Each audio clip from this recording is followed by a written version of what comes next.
She told the billionaire CEO he was the father. He laughed at her.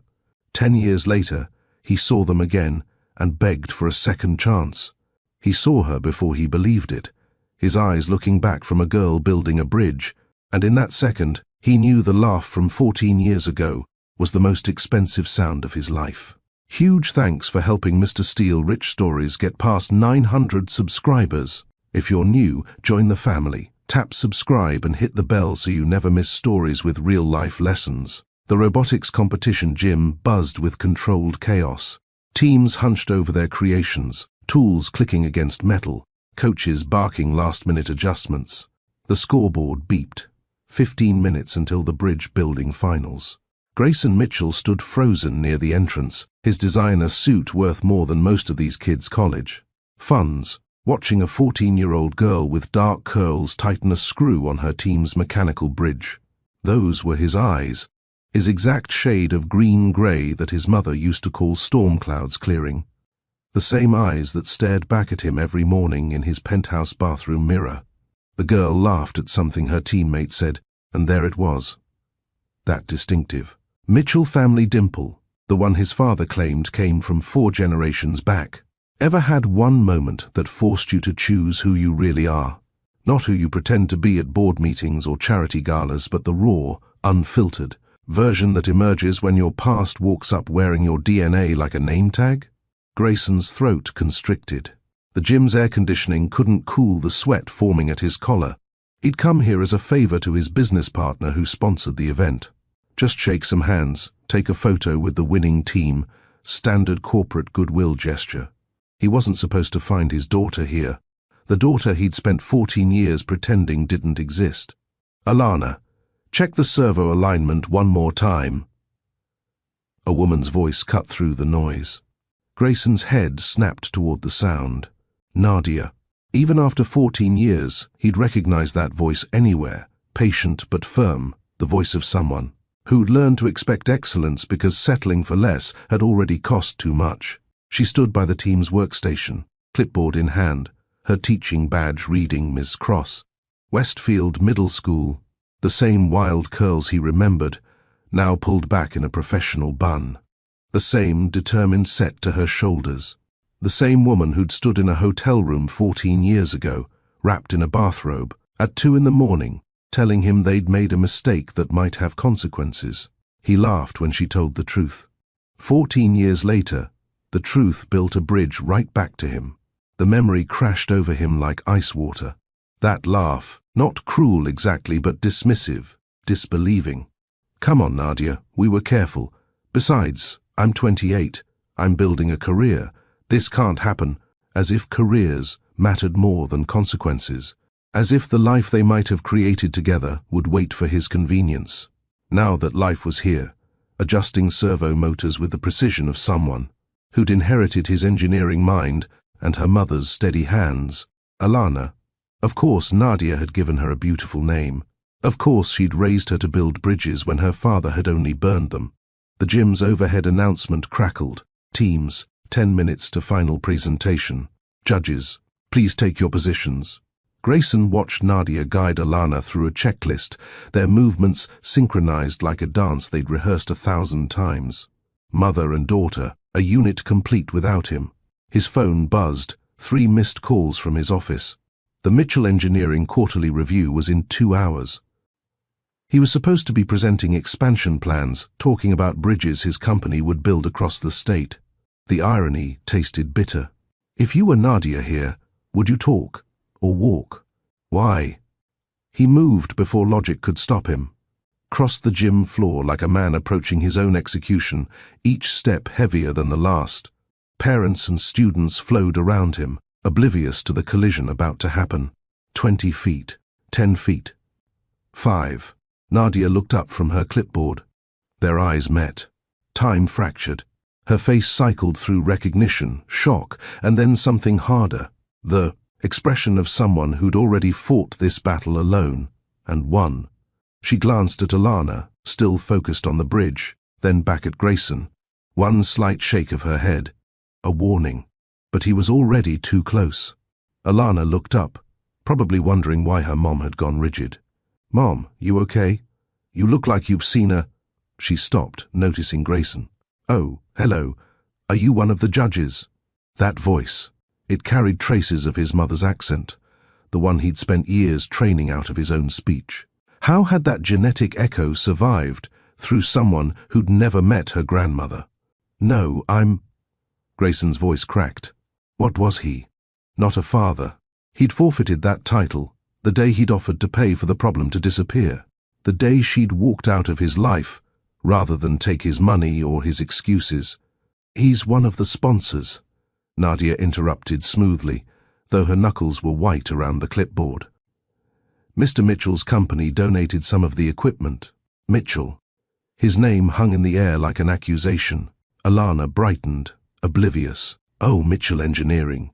We studied your Baker Street Bridge design in class.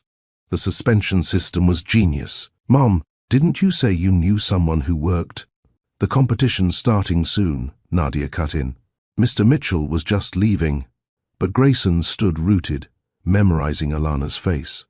The way she pushed her hair behind her ear, exactly like he did when concentrating. The slight tilt of her head when curious. Pure Nadia. This perfect blend of what they'd been together before he'd destroyed it with one dismissive laugh. Your bridge, he managed, nodding at their project. The counterweight system that's advanced for middle school. Alana lit up with pride. Mom helped with the physics, but I designed the pulley configuration myself. It can hold 40 pounds while maintaining flexibility for earthquake simulation. Want to see the stress test data? She was already pulling up charts on her tablet, eager to share with someone who understood the technical details. Grayson's chest ached. How many science fairs had he missed? How many moments like this had Nadia navigated alone? Maybe later, Nadia said firmly. We need to focus. The authority in her tone made Alana step back, confused but compliant. Grayson recognized the voice, teacher mode, the one that brooked no argument. But underneath it, he heard the tremor. She was barely holding it together. Nadia, he said quietly, please, just 5 minutes. 14 years, she responded, voice low enough that Alana, now back adjusting the bridge, couldn't hear. You had 14 years of 5-minute opportunities. I know. I have no right. You have no rights, period. The words came out sharp enough to draw blood. I made sure of that.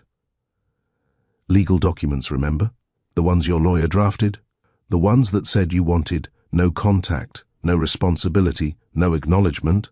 Each word hit like she'd been saving them, aging them into weapons. The lawyer. Right. His father's lawyer, actually, because Grayson had been too cowardly to handle it himself. Just signed where indicated, wrote the check, and pretended the whole thing would disappear. I was scared, he admitted. I was 24 and pregnant, she countered. Fear is a luxury I couldn't afford. The competition timer buzzed. 5 minutes until the presentation. Around them, teams made final adjustments. The judges took their seats at the evaluation table. Normal life continued its rhythm, while Grayson's world tilted off its axis. Please, he said again, and the desperation in his voice made Nadia really look at him for the first time. Not the suit or the success, but him, hollow-eyed and haunted by the ghost of who he could have been. Give me a road. I'll show up. Test me, literally. Whatever you need. Background checks, supervised visits, therapy, anything. Seeing her here, seeing what you've done, who she's become.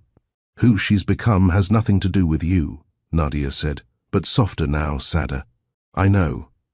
That's what makes it worse. She's incredible, and I had no part in it. Alana called out, Mom, they're waving us over. Nadia closed her eyes, composing herself. When she opened them, she was Miss Cross again, robotics coach with a team to lead to victory.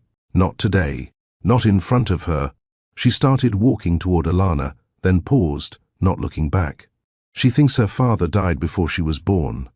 Construction accident. I gave her a hero instead of the truth. Don't you dare make me a liar. Then she was gone, arm around Alana's shoulders, guiding her to the presentation area.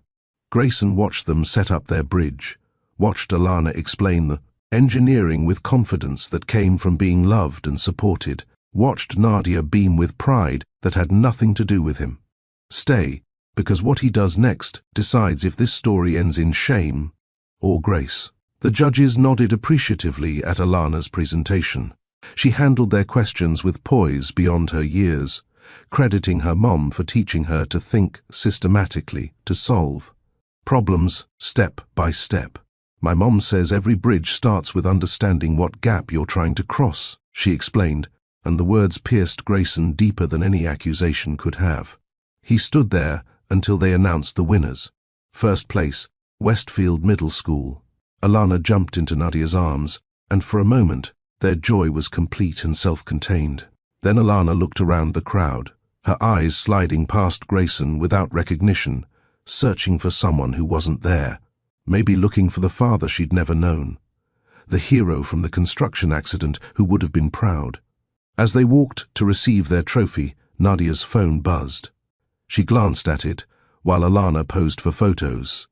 Grayson's message, "I'll wait. However long it takes.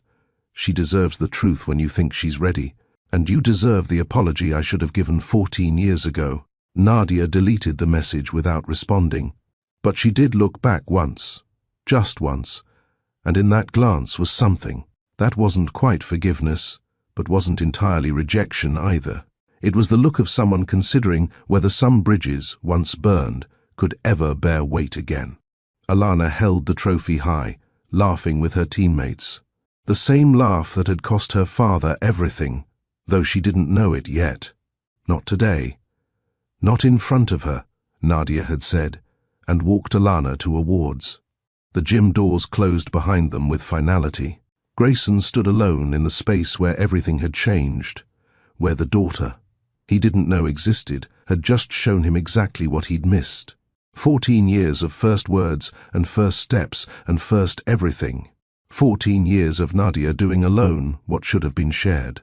He pulled out his phone, stared at the deleted message, and wondered if apologies meant anything when they came a decade and a half too late. If showing up now could possibly make up for all the times he didn't. If a man who'd laughed at the possibility of fatherhood deserved a second chance at the reality. Outside, the November sky threatened rain. Inside, the gym emptied of everyone except janitors and lost possibilities. Grayson walked to where Alana had stood, presenting her bridge, touched the table where her hands had been, and made a decision that should have been made 14 years ago. He would show up. He would prove himself. He would build a bridge back to the life he'd abandoned, one day at a time, one choice at a time, until either Nadia believed him or he'd exhausted every possible chance. Because that girl with his eyes deserved a father who chose her.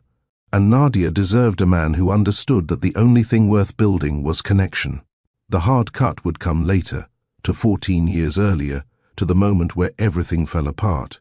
But first, this moment, this decision, this quiet promise made in an empty gym to a daughter who didn't know he existed and a woman who wished he didn't.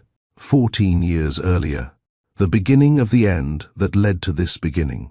Chicago O'Hare Airport, Gate B18, 11:40 to 3 p.m. The departure board flashed another delay, weather in Atlanta pushing everything back 3 hours minimum. Nadia Cross sat cross-legged on the carpet near a power outlet, laptop balanced, on her knees, trying to finish a lesson plan for her student teaching placement. 24 years old, one semester from her education degree, running on coffee and determination. "Excuse me, is this outlet working?" "Mine seems dead." She looked up. Business suit, but loosened tie. Carry-on bag that cost more than her monthly rent. Eyes the color of morning fog. He was pointing at the outlet next to hers, phone charger in hand. "Yeah, this one's good. I think the whole row over there is fried. I watched 3 people try and give up." He sat down, not in a chair, but right on the floor beside her. The gesture surprised her. Men in expensive suits that expensive usually didn't sit on airport carpet. "Grayson," he said, extending his hand. "Nadia. What's keeping you up at midnight in airport purgatory?" He nodded at her screen. "Lesson plan. 5th grade science unit on simple machines. You? Presentation that was due yesterday. Engineering proposal for a pedestrian bridge in Lincoln Park. She laughed. I'm teaching 10-year-olds about levers and pulleys. You're actually building bridges.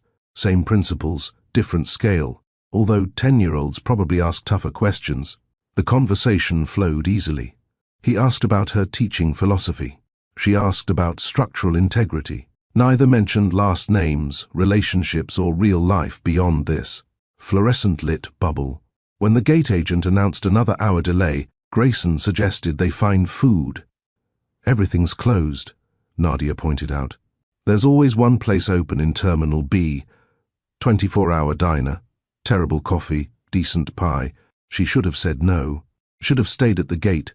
Finished her lesson plan. Maintained appropriate stranger distance. Instead, she closed her laptop. The walk through the empty terminal felt like stepping into a different world.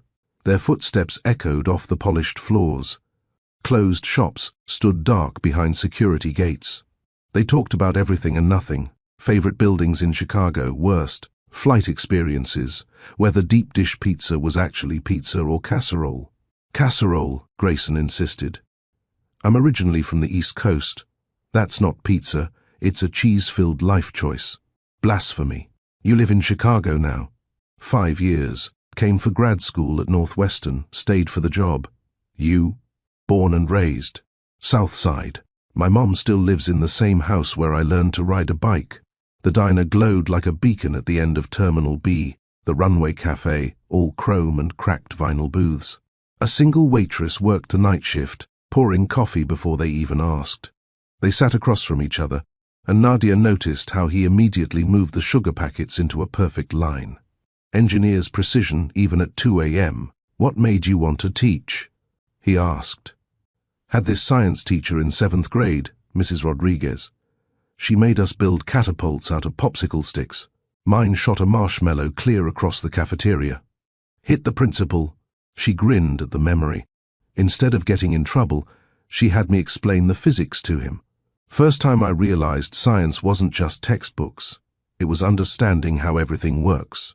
So you're creating more marshmallow rebels? Hopefully. What about you? Always wanted to build bridges. His face changed slightly, guard dropping. My dad is a developer. Mitchell Development. Big projects, big money, big expectations. I was supposed to take over the company, build shopping centers and office parks. But I wanted to create things that connect people, not separate them. Bridges, not walls. The honesty in his voice made her lean forward.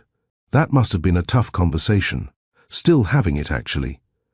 Every Sunday dinner, they talked until their pie plates were empty and refilled their coffee 3 times.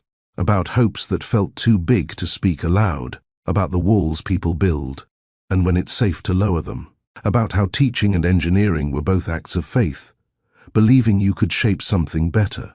I should tell you, Nadia said suddenly, surprising herself. I don't usually do this. Talk to strangers in airports. Neither do I. I mean it. I'm usually the person with headphones in, creating a force field of leave-me-alone energy. So, what's different tonight? She considered lying, making a joke. Instead, you sat on the floor. Guys like you don't usually sit on floors. Guys like me? The suit, the bag, the whole... She gestured vaguely at him. Ah. The costume. He smiled, but it had edges. Would you believe I hate it? The suit, the expectations, the whole performance. But it's necessary, you know. People see what they expect, and that makes things easier. Easier but lonelier, says the woman with the headphone force field. They smiled at each other, recognizing something familiar in the other's defenses. The waitress refilled their coffee one more time. Flight boards just updated. Looks like gates are opening at 4. You two might actually get out of here. Time suddenly felt finite. They walked back slowly, taking a longer route through Terminal C at a closed bookstore. They played a game, picking books for each other through the security glass. That one, Grayson pointed. 3rd shelf. Teaching as a subversive activity. For you, the art of possibility. Next to the architecture section, They exchanged phone numbers at gate B18, both knowing it was dangerous. He was flying to Atlanta for a conference. She was heading to Boston for a teaching workshop. Different directions, different worlds. No last names, Nadia said. Let's keep this simple. Simple, he agreed, though they both knew it was already complicated. Do you believe timing or choice matters more in relationships? The first week, they texted constantly. Little observations, photos of interesting buildings from him and chaotic classrooms from her. He called late one night, voice tired from presenting all day. She answered, painting in her hair from helping students build solar system models. Tell me about Jupiter, he said. It's big, has storms, terrible place for a first date. His laugh made something shift in her chest. But real life has a way of eroding airport magic. His schedule is filled with site visits and client dinners. Her student teaching intensified, 14-hour days of lesson plans and assessments. Missed calls accumulated like small betrayals. Texts grew shorter, gaps longer. Week 3, Nadia had a conference in Atlanta. She almost didn't tell him. Almost let the connection fade naturally, the way airport meetings were supposed to. But she texted at the last minute, in Atlanta for 3 days. Probably too busy to meet up, but thought you should know. His response came immediately, tonight. Dinner. I know a place. The restaurant was small, tucked away from the tourist areas. They sat across from each other, and the airport magic held. They talked for hours, stretching dinner into dessert into coffee, neither wanting the evening to end. I should get back to my hotel, Nadia finally said, though she didn't move. I'll walk you. The hotel was downtown, modern and anonymous. They stood in the lobby, neither ready to say goodbye, both aware that this was a threshold. Airport conversations were safe. Hotel rooms were something else entirely. Do you want to come up? She asked. Just to talk. I have a bottle of wine from the welcome basket that I'll never drink alone. They both knew it wasn't just about wine. His hotel room was identical to hers, corporate neutrality designed for temporary stays. They sat on the small couch, wine glasses in hand, talking like they had at the airport, about dreams and fears and all the things you tell strangers because strangers can't hurt you. Except they weren't strangers anymore. The kiss happened naturally and was inevitable. One moment they were talking about childhood memories, the next they were tangled. Together, wine forgotten, all the careful distance collapsing into closeness. Are you sure? He asked. No. Are you? Not even a little bit. They laughed, and it felt like permission. Later, in the dark, Nadia's head on his chest, listening to his heartbeat. Slowly she felt both completely right and completely terrified. This wasn't supposed to happen. Airport meetings were supposed to stay at airports, safe, contained, uncomplicated. What are we doing? She whispered. I don't know, but I don't want to stop. I fly out tomorrow afternoon. I know. They fell asleep wrapped around each other, pretending tomorrow wouldn't come. Morning arrived anyway. Nadia woke to sunlight streaming through curtains they'd forgotten to close, and Grayson already awake, watching her. Hi, she said.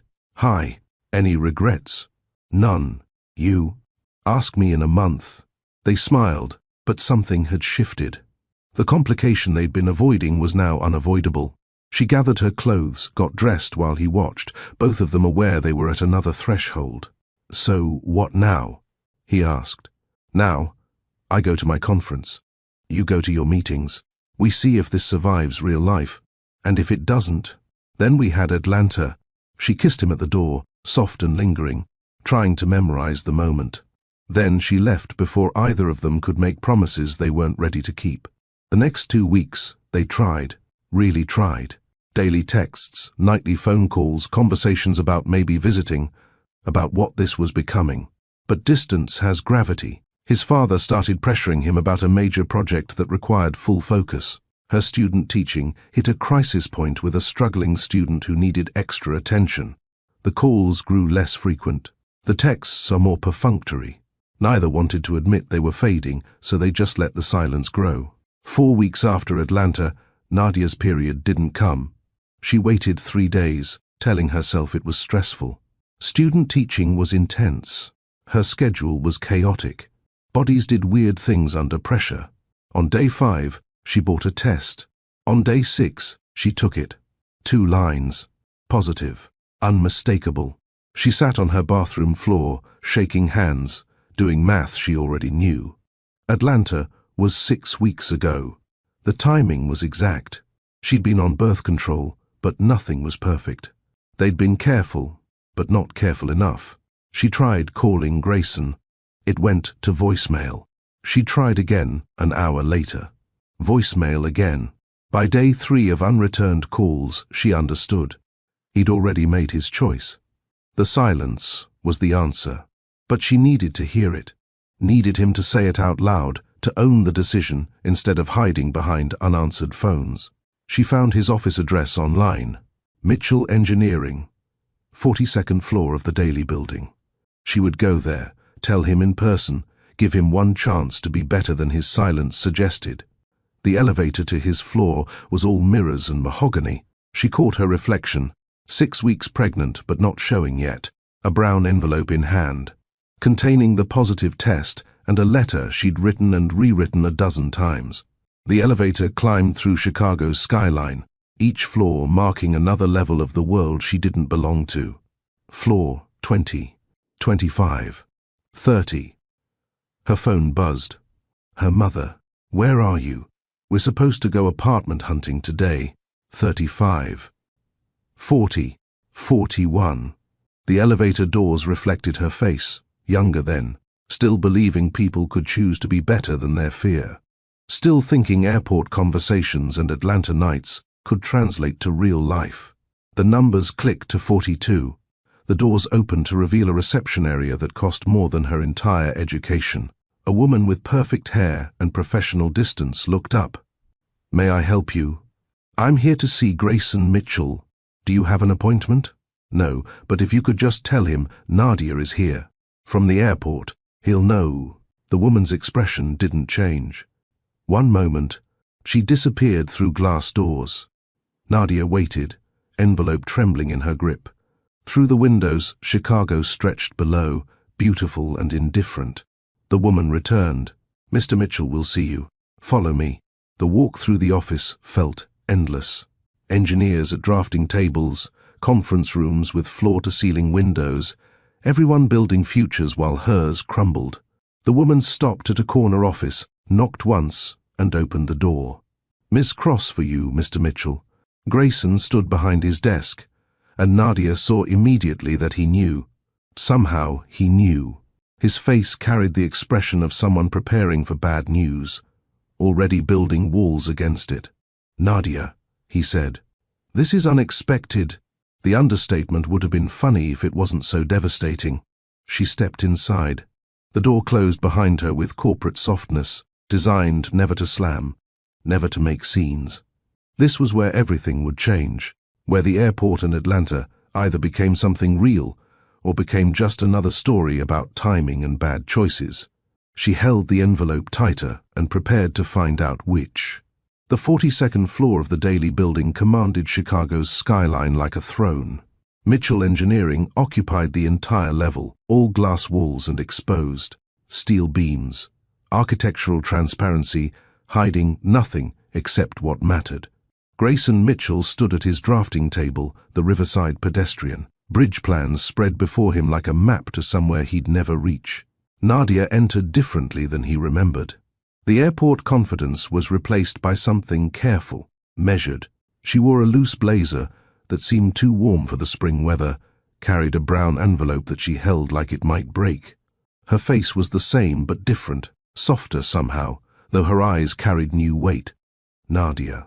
He came around the desk, unsure whether to hug her, shake hands, or maintain distance. They settled on distance. This is unexpected. I know. I'm sorry to just show up. She glanced around the office, the awards on the walls, the skyline view, the evidence of success that felt hollow now. I tried calling. I know. I've been slammed with the Singapore project. 18-hour days. I meant to call back, you just didn't. The words hung between them, honest and cutting. He'd had a dozen opportunities to return her calls. He'd chosen not to. They both knew it. "Why are you here, Nadia?" She took a breath that seemed to cost her everything. "Because I need to tell you something, and I need to tell you in person. Because you deserve to know, even if it doesn't change anything." The office suddenly felt too large, too corporate. The awards on his wall. Excellence in structural design, emerging architect of the year, seemed to mock the personal conversation trying to happen in this professional space. Outside, Chicago stretched 42 floors below, but the height made him feel trapped. "Okay," he said carefully. "I'm listening." She set the brown envelope on his drafting table, careful not to disturb the bridge plans. "I'm pregnant." The word landed between them like dropped glass. Silence stretched, heavy and sharp. Grayson's mind went blank, then raced, then went blank again. She stood there, waiting, the envelope trembling slightly between them. "I'm sorry." "What?" "Pregnant. 6 weeks." She didn't open her blazer, and didn't need to. The truth stood between them regardless of visible evidence. "That's why I'm here." His first instinct was denial, mathematics, and escape routes. 6 weeks. That would be Atlanta. Yes, but we were careful. We used. Nothing is perfect. Bodies don't follow engineering principles. Sometimes care isn't careful enough. He stepped back, bumped into his drafting table. The bridge plans rustled. His phone buzzed on the desk. His father, probably calling about Sunday dinner, about the expectations that felt like weights. The real world is pressing in from all sides. "Nadia, this is a lot." "I know. And you're sure? You've taken a test. 3 tests. Then a doctor's appointment yesterday. It's not a maybe, Grayson. It's a certainty." The confirmation made it real in a way her words hadn't. This wasn't a scare or a false alarm. This was a life, growing, becoming, demanding decisions he wasn't ready to make. "What do you want to do?" he asked, and heard how it sounded. Detached, clinical, like she was presenting a problem that required a solution. "I'm keeping it." "You've already decided?" "I decided the moment I saw the positive test. I know my answer. I'm here to find out yours." He laughed, not because it was funny, but because the sound escaped before he could stop it, brittle and nervous.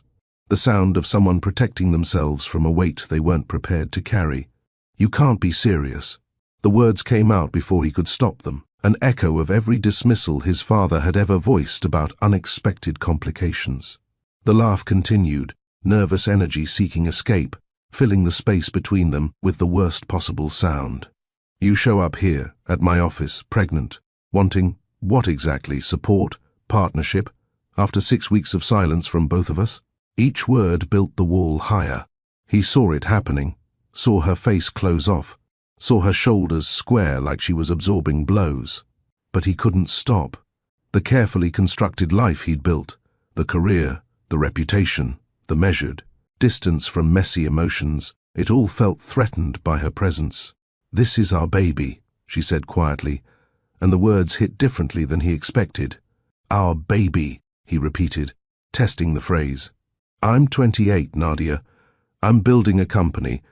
I have projects in 3 states. I'm not ready for this. Do you think I'm ready? I'm 24 and still in school. I'm living with roommates and working 2 jobs to pay tuition. But ready doesn't matter anymore. This is happening. It doesn't have to happen." The words came out cold, calculated. "There are options. I can help you handle this discreetly." Her face went very still. "Handle this discreetly? I didn't mean it like that." "How did you mean it?"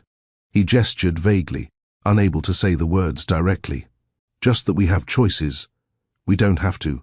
We can make this go away. Cleanly. I'll cover all the costs, make sure you're taken care of, and then we can both move forward." "Move forward," she echoed. "Like this never happened. Like we made a smart decision about our futures instead of letting one night define the rest of our lives." She picked up the brown envelope, held it for a moment, then set it back down with careful precision.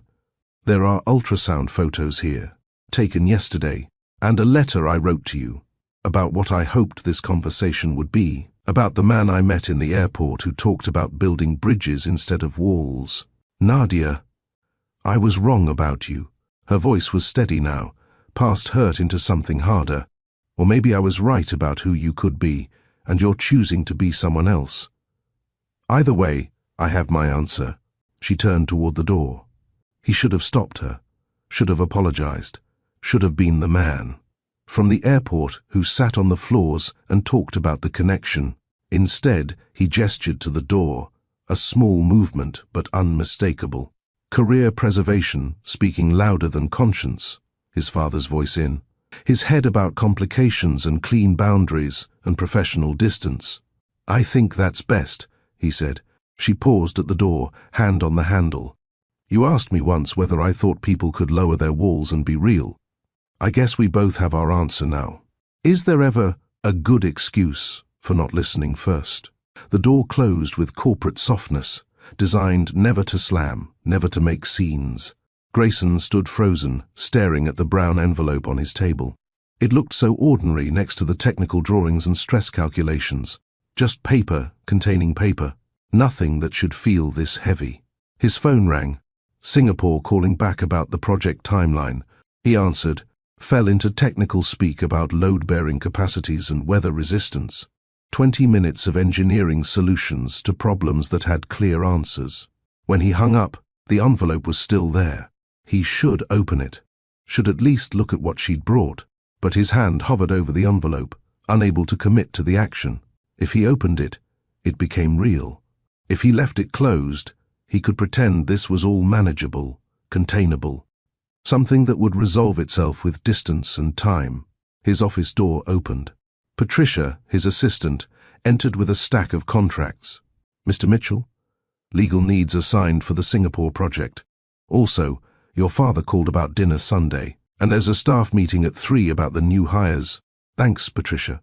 He slid the envelope under the bridge plans, hiding it from view. I'll handle these in a moment. She started to leave, then paused. Sir, is everything all right? You seem distracted. Fine. Just a lot on my mind. Of course. Let me know if you need anything. After she left, he pulled the envelope back out, stared at it for a long moment, then made a decision he would regret for 14 years. He called Patricia back in. Yes, Mr. Mitchell. This envelope, it's personal correspondence. Can you share it per company policy? She took it without question, efficient as always. Of course. Anything else? No, that's all. She walked to the shredder in the corner of his office, the one they used for confidential documents and outdated contracts. The mechanical teeth whirred to life. The brown envelope disappeared in strips. The ultrasound photos, the letter, the evidence of Nadia's attempt at connection, all reduced to regulation-sized pieces. All done, Patricia said. The contracts are on your desk when you're ready. She left. The shredder bin contained fragments of what might have been, pieces of Nadia's handwriting mixed with yesterday's meeting notes and junk mail. The system had literally consumed the moment, transformed it into acceptable corporate waste. He returned to his bridge plans, tried to focus on stress points and material specifications, but his hands shook slightly as he made notations. The laugh echoed in his memory, sounding worse each time he replayed it. That night, he stood in his apartment, a new high-rise in Lincoln Park with floor-to-ceiling windows and furniture that looked expensive but felt empty.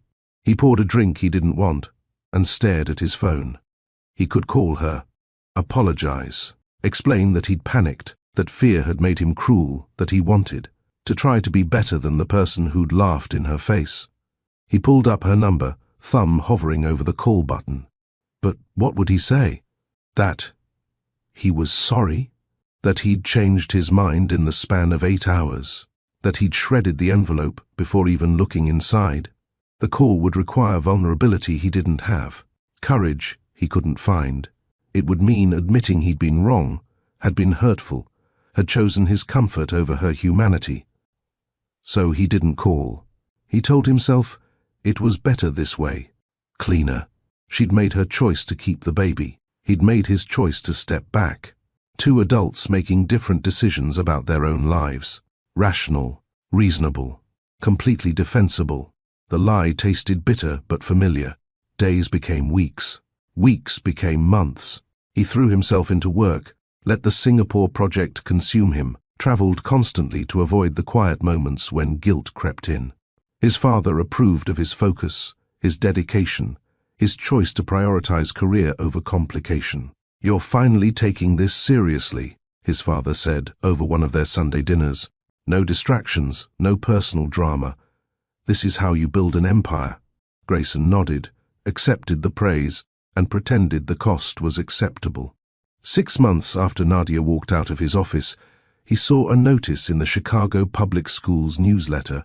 The publication came to his office because Mitchell Engineering had donated to several school construction projects. He normally threw them away unread. This time, something made him open it. Page 3, Westfield Middle School welcomes new science teacher Nadia Cross, who will be teaching earth science and physics to 6th through 8th graders. Miss Cross recently completed her teaching degree and is excited to inspire the next generation of scientists and engineers. The photo showed her in a classroom, surrounded by student projects, her pregnancy hidden behind a demonstration table. She was smiling, already building the life she'd chosen, already proving she could do alone what he'd been too afraid to attempt together. He stared at the photo for a long time, memorizing her face, the evidence of her strength. Then he folded the newsletter carefully and placed it in his desk drawer. 2 weeks later, he threw it away, like the envelope, like the chance, like the man he could have been if he'd chosen differently when she stood in his office, asking for nothing more than partnership in facing something they'd created together. But in a city somewhere, in a small apartment he'd never see, Nadia Cross placed a hand on her growing belly and felt movement, life insisting on itself despite the circumstances of its creation. The baby kicked, and she whispered promises into the quiet. "Just us, little one, but we're enough. You'll be loved, you'll be wanted, you'll have everything that matters, even if you don't have everything." She pulled out a notebook, started writing down baby names. Strong names, names that meant something. Names that would give her child an identity independent of the father who'd laughed when offered the chance to be one. Alana caught her eye. It meant harmony, balance, peace, perfect for something beautiful, born from something broken. In his high-rise apartment, Grayson poured another drink and told himself he'd made the right choice. In her small bedroom, Nadia placed both hands on her belly and knew with certainty she had. Two people, two completely different definitions of right. One life growing between them, unaware that her existence had already built walls that would take 14 years to even begin to break down. The laugh had cost him everything. He just didn't know it yet, but he would. 14 years later, in a gym full of robotics students, watching a girl with his eyes explain bridge engineering. With her mother's patience, he would finally understand the price of choosing fear over faith. And by then, the bill would be long overdue. Nadia's apartment in Bridgeport smelled like solder and burnt toast. Saturday morning, 6 a.m., and Alana was already at the kitchen table, tongue poking out. In concentration, connecting wires to a circuit board she'd bought with birthday money. "Breakfast first, then electronics," Nadia said, though she was already pulling out cereal bowls, knowing this battle was lost. "Just one more connection, Mom. Look, if I bridge this capacitor here, the LED should." A small blue light flickered to life.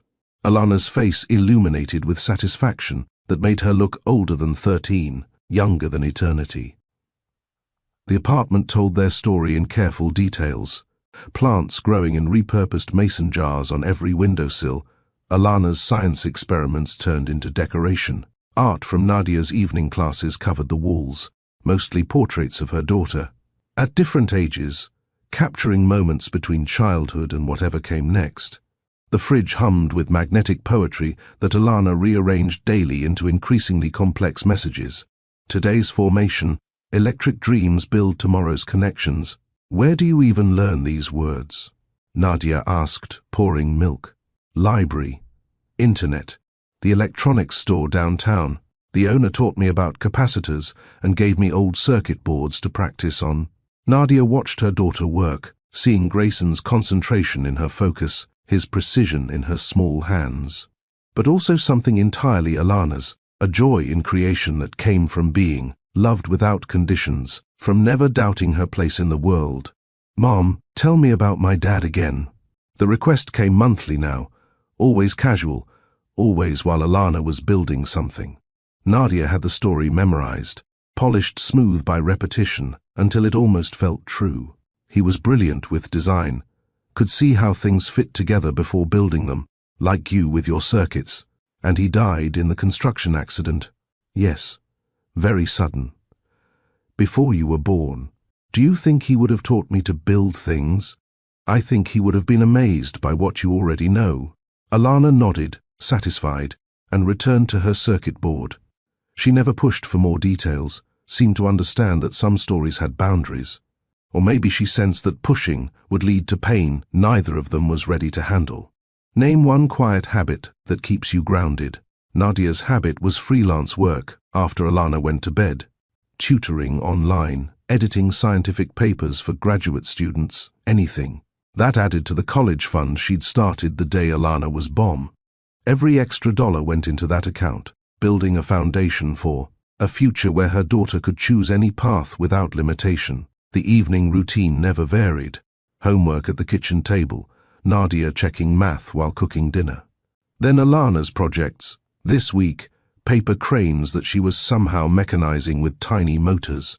Then reading together on the couch, Alana's head against her shoulder, both of them disappearing. Into stories about kids who discovered they were magical, special, chosen. "We're chosen too, right, Mom?" Alana had asked once. Years ago. "What do you mean?" "We chose each other. That's even better than magic." After bedtime, Nadia would sit at her laptop, editing dissertation chapters about structural engineering, learning the language Grayson spoke fluently. She told herself it was for the money, but sometimes she'd pause at a phrase: load, bearing capacity, tension distribution, structural integrity, and wonder if he ever thought about the foundation he'd refused to help build. Meanwhile, 16 miles north in Lincoln Park, Grayson Mitchell stood in his corner office. Mitchell Engineering's own building now, his name etched in steel across the lobby. The Singapore project had launched him into architectural prominence. Bridges in 12 cities, awards that his father actually approved of, a life that is photographed beautifully for industry magazines. His assistant knocked softly. "Mr. Mitchell." "The charity board meeting is in 20 minutes. The charity work had started as his father's suggestion, good optics, tax benefits, networking opportunities, but Grayson had chosen the beneficiaries carefully. Education non-profits, science programs for underfunded schools, robotics clubs in neighborhoods that couldn't afford equipment. He told himself it wasn't connected to a ghost he'd never met. Just good business, giving back. He signed checks for hundreds of thousands of dollars, attended galas, made speeches about building connections to the future. The metaphor felt heavier each time he said it. Once, at a fundraiser for STEM education, a teacher thanked him with genuine emotion. "You don't understand what this means," she said. "These kids, some of them, have never seen themselves reflected in the people who build important things. This program shows them they can create, not just consume." He went home that night and stood at his window, looking south toward neighborhoods where teachers made miracles with limited resources, where single mothers raised brilliant children alone, where his money went, but his presence never followed. The penthouse felt larger every year. He dated lawyers, architects, professionals his father approved of. But every relationship ended the same way, with variations of, "You're not really here, are you?" He wasn't. Part of him was stuck in an office 13 years ago, watching a door close, hearing his own laugh echo off glass walls. Sundays were the worst. Dinners at his father's house, where success was measured and found acceptable but never sufficient. His mother asked about grandchildren with decreasing subtlety. The weight of expectations that felt like building codes, necessary but suffocating. "You need to settle down," his father said over brandy one evening. Legacy isn't just about buildings. I know. Do you? Because you're 38 and live like a monk with excellent credit. His email signature included a quote he'd added years ago. We build too many walls and not enough bridges. He'd discovered it in an article about innovative educators featuring a teacher who'd won an award for creative science instruction. The piece mentioned Ms. Cross from Westfield Middle School without a first name, but he'd known immediately. He'd Googled her once that year, careful not to go deeper than public information, maintaining boundaries even in digital space. The search had shown professional achievements, teaching awards, a life fully constructed without him. It hadn't mentioned a child. He told himself that meant she'd made a different choice after all, that the conversation in his office had led to the outcome he'd suggested. The guilt had eased slightly, replaced by something worse, the possibility that he'd pressured her into something she'd regretted. He never searched again. Back in Bridgeport, Alana's room glowed with constellation stickers, not random patterns but accurate star maps she'd researched and placed precisely. She'd fall asleep calculating light years, dreaming of connections between distant points. Her notebook filled with designs that started as fantasies, but included real math, real physics, real possibility. "Mom, why do we live here instead of somewhere nicer?" she asked one evening, not complaining, just curious. "This is nice. We have everything we need." "I know. But some of my teachers have houses with yards and stuff. Everyone's situation is different. We have what matters, each other, our health, opportunities to learn and grow. You could get married.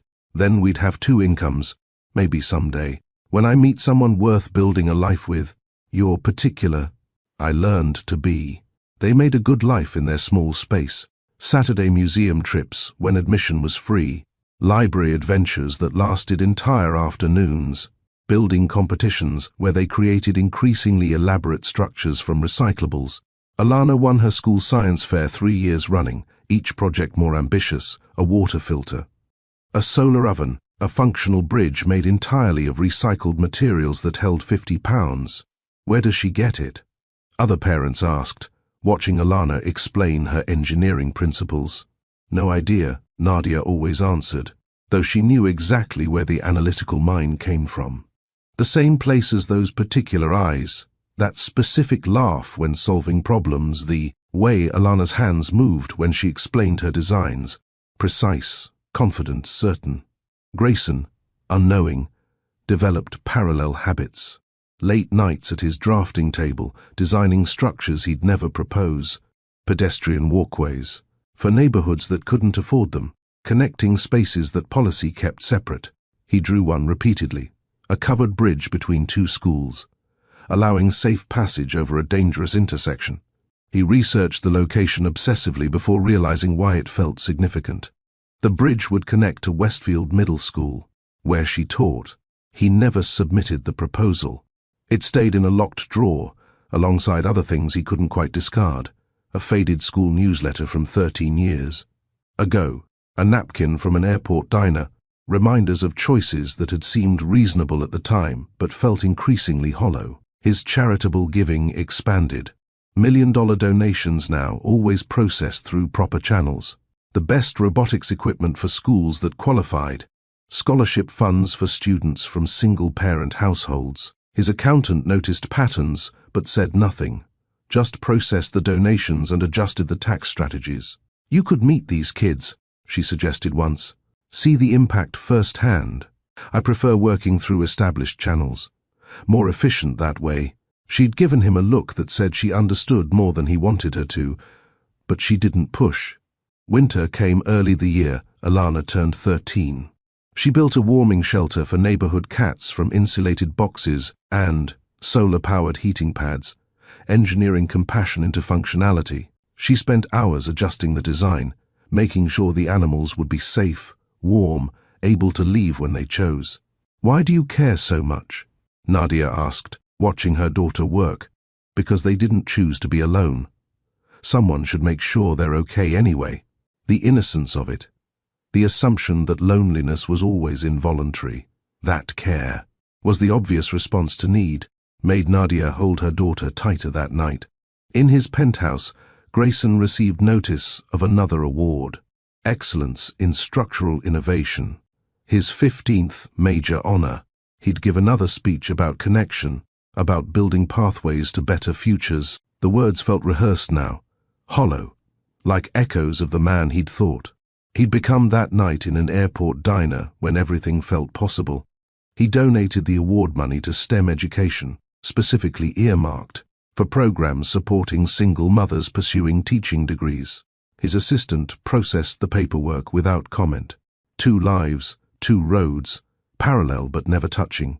Alana grew curious and brilliant and kind, surrounded by love that never questioned her worth. Grayson grew successful and isolated and haunted by the laugh he couldn't unhear. Nadia built bridges between them without either knowing. Her strength becoming Alana's foundation, her choice to create, rather, than destroy becoming a gift she'd never known she'd given, proof that one person's failure could become another person's fuel.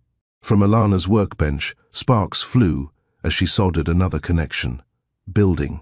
Something from nothing, creating light where none existed before. In his office, Grayson approved another grant, funding futures he'd never witnessed personally.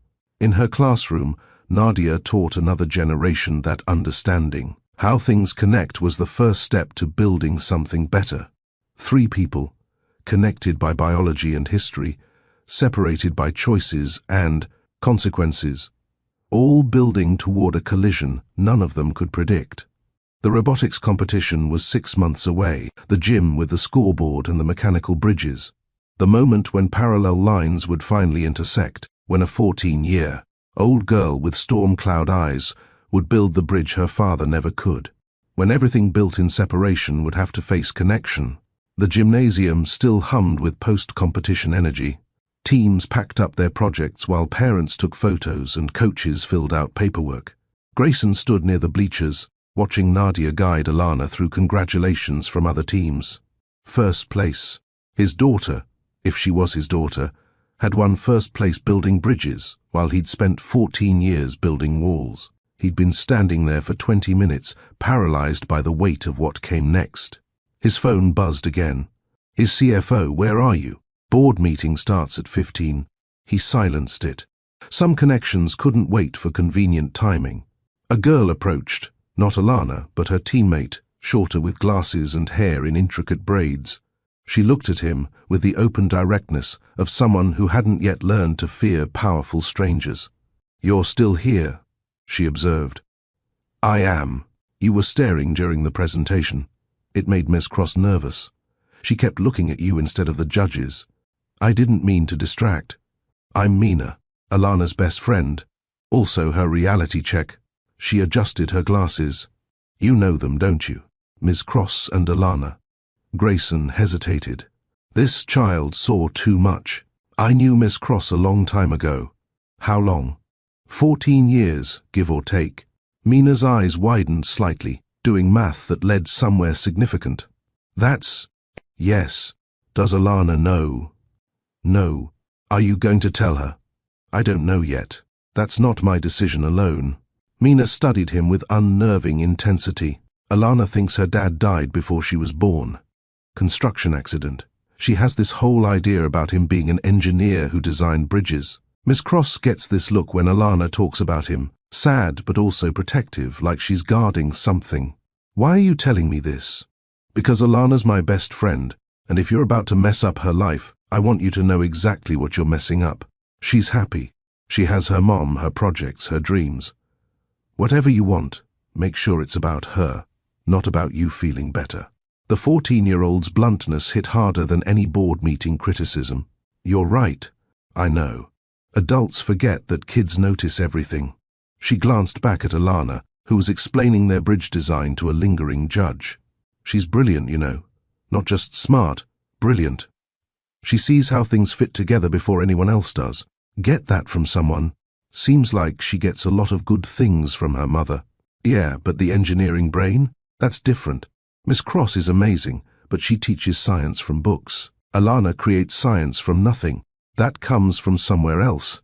Mina walked away, leaving Grayson with the uncomfortable accuracy of her assessment. Across the gym, Alana demonstrated their bridge's cross-bracing system to a small crowd. Her hands moved through the air, tracing invisible stress points, explaining load distribution with casual expertise that took most engineers years to develop. "See, the diagonal bracing here creates triangular sections," Alana explained.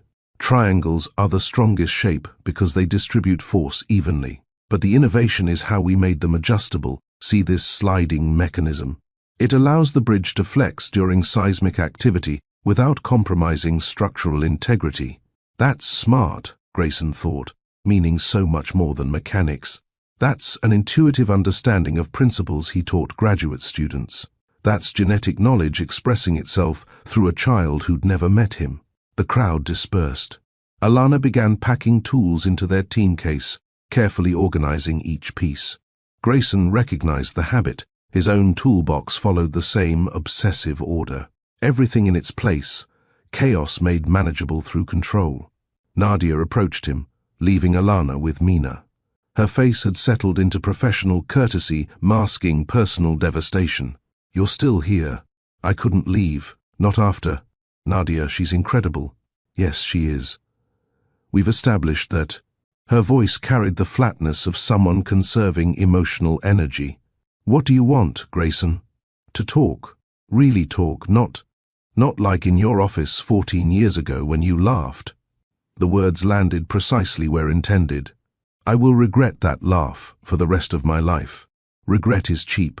It costs you nothing and changes nothing." "You're right. That's why I'm asking for a chance to do more than regret." She crossed her arms, a defensive posture that said everything. "Do more. You had 14 years to do more. You're only here because you saw her by accident.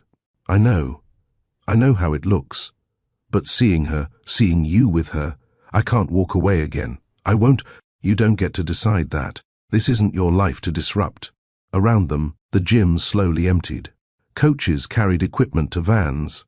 Parents shepherded excited kids toward exits. Normal life proceeded while theirs fractured. "Is she mine?" The question came out quieter than intended. Nadia's jaw tightened.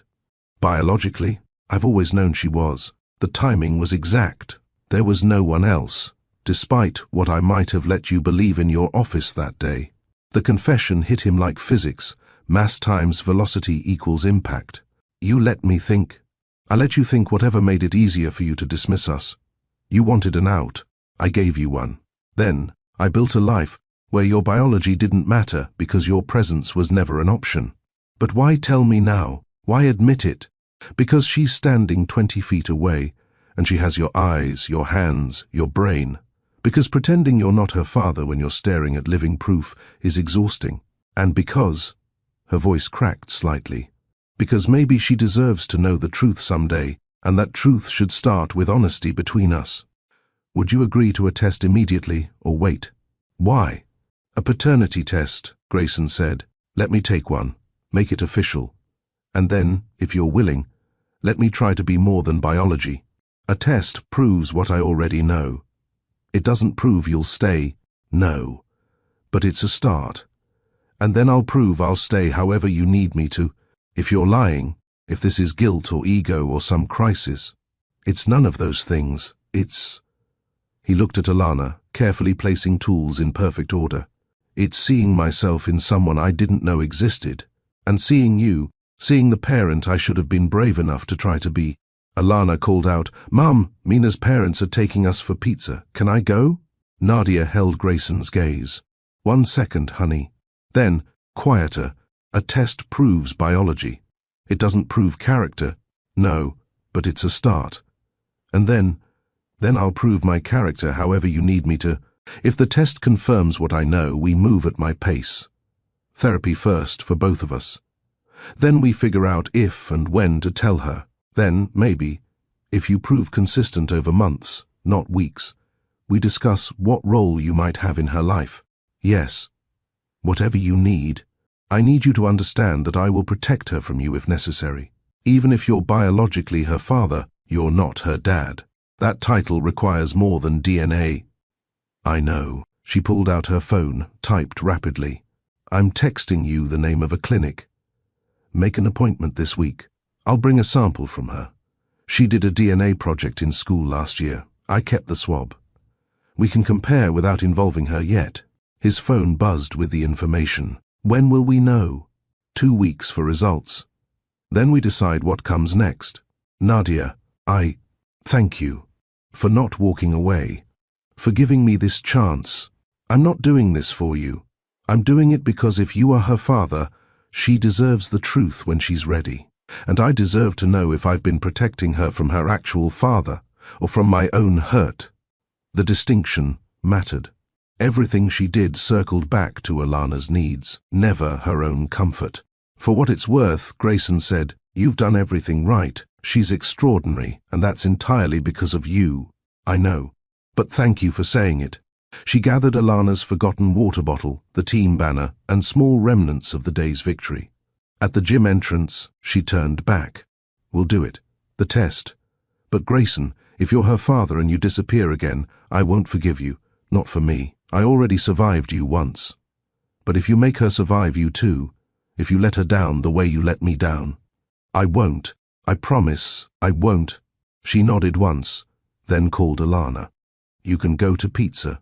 Be back by 7. Thanks, Mom. Alana grabbed her jacket, then paused, looking at Grayson. Hey, thanks for sponsoring the competition. Your company's bridge designs are really cool. The Baker Street one especially, the way you solved the wind resistance problem was genius. She'd studied his work. His daughter had studied his bridges, analyzing his designs, not knowing her father created them. Thank you. Your design today was genius too. The adjustable cross-bracing, that's innovative thinking.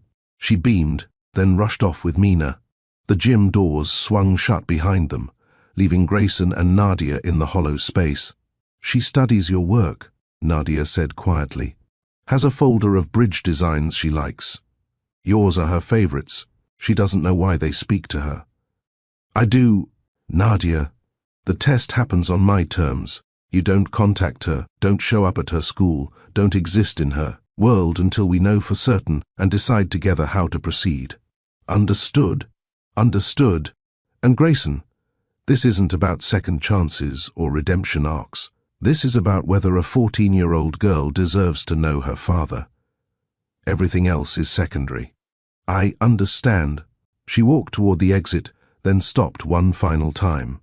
That laugh in your office, it will cost you 14 years. Don't let fear cost you any more.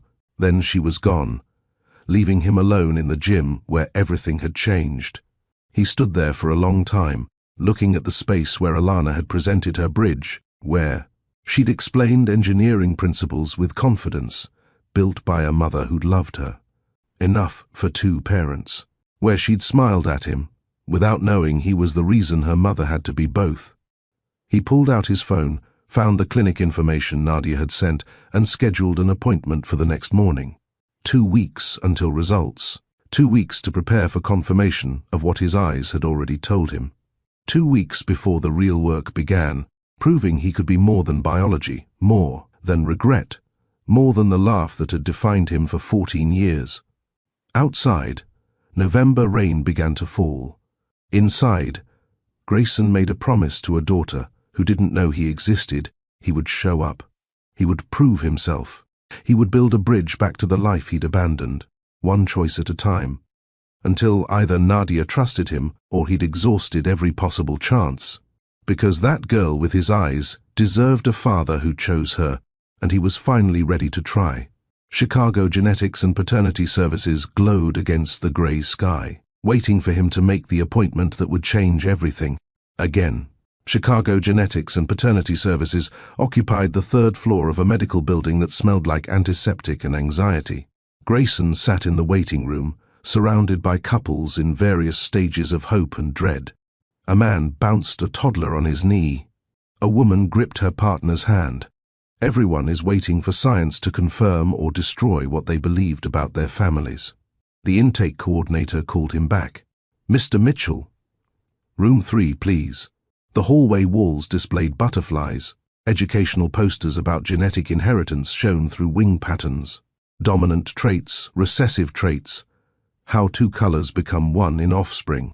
He stopped at a monarch illustration, orange wings with black veining, the caption reading genetic expression across generations. Room 3 was smaller than his office bathroom. A phlebotomist with kind eyes and efficient movements prepared the kit. Just a cheek swab, very simple. Open wide. The cotton scraping against his inner cheek felt significant beyond the physical action. This tiny sample would confirm what he already knew in his bones. Those were his eyes looking back from Alana's face. But knowing and proving existed in different categories of truth. All done. Results in 10 to 14 business days. We'll call the number on file. He left with a reference number written on generic clinic stationery. 12 digits that would rearrange his entire life. That evening, Nadia performed the same ritual with Alana's stored sample, the swab from last year's school DNA project that she'd kept for reasons she couldn't name at the time. Maybe some part of her had always known this moment would arrive. She packaged it according to clinic instructions, labeled it with the case number they'd assigned. Her hands shook slightly, but she blamed it on the November cold seeping through her apartment windows. "What are you doing, Mom?" Alana called from her room. "Just mailing something for school." Nothing important. The lie tasted familiar. She'd been lying to protect Alana for so long that truth felt like the dangerous choice. 14 days later, Grayson's phone rang at 2 in the afternoon. Unknown number. He answered on the first ring. "Mr. Mitchell, this is Chicago Genetics. Your results are ready. Would you like them by phone or prefer to come in?" "Phone, please. The probability of paternity is 99.99%. Biologically, you are the father." The world tilted. He'd expected it, prepared for it, but confirmation still hit like dropped weight from a height. Mass times acceleration times 14 years of absence. "Mr. Mitchell? Are you there?" "Yes. Thank you. Can you email the official report?" "Sending now." He sat in his office, the same space where he'd laughed 14 years ago, staring at a PDF that rewrote history. Genetic markers aligned in columns, scientific certainty where before there'd been only regret and assumption. His phone buzzed. "Nadia, I got the call too. We need to talk. Tonight, my place. 8 p.m. He arrived at 7:55, standing outside her apartment building in Bridgeport. The neighborhood was quieter than his Lincoln Park enclave, more grounded somehow. Kids' bikes chained to porches. Window boxes with plants waiting for spring. Life lived at street level instead of 42 floors up. Nadia opened the door before he knocked. "She's at Mina's house. Sleepover. We have time." The apartment was exactly what he'd imagined, small but loved. Alana's science projects covered every surface. The bridge from the competition held a place of honor on a bookshelf between framed photos of mother and daughter at various ages. No father in any of them. The absence was deliberate, protective. "Coffee?" Nadia offered. "Please." They sat at her kitchen table, the official report between them like a contract neither had signed. 99.99%, she said. "Yes, so now we know." Officially, now we know. Tears tracked down her face suddenly, surprising them both. "I thought I was ready for this. But seeing it in writing, knowing she's been yours this whole time, and I kept that from both of you. You protected her. From me.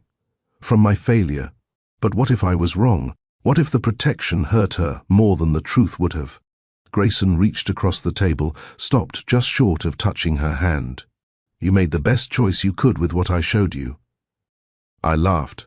"I offered to pay to make the problem disappear. I had your letter shredded without reading it. Every choice you made after that was a reasonable response to my failure." She wiped her eyes. "Where do we go from here?" "Wherever you're willing to lead. You said therapy, boundaries, consistency. I'm ready. Dr. Michelle Park, family therapist in Hyde Park." I already called her. "She has availability Tuesday evenings. I'll be there. And before we tell Alana anything, you have to prove you can show up. Not just once, not just when convenient.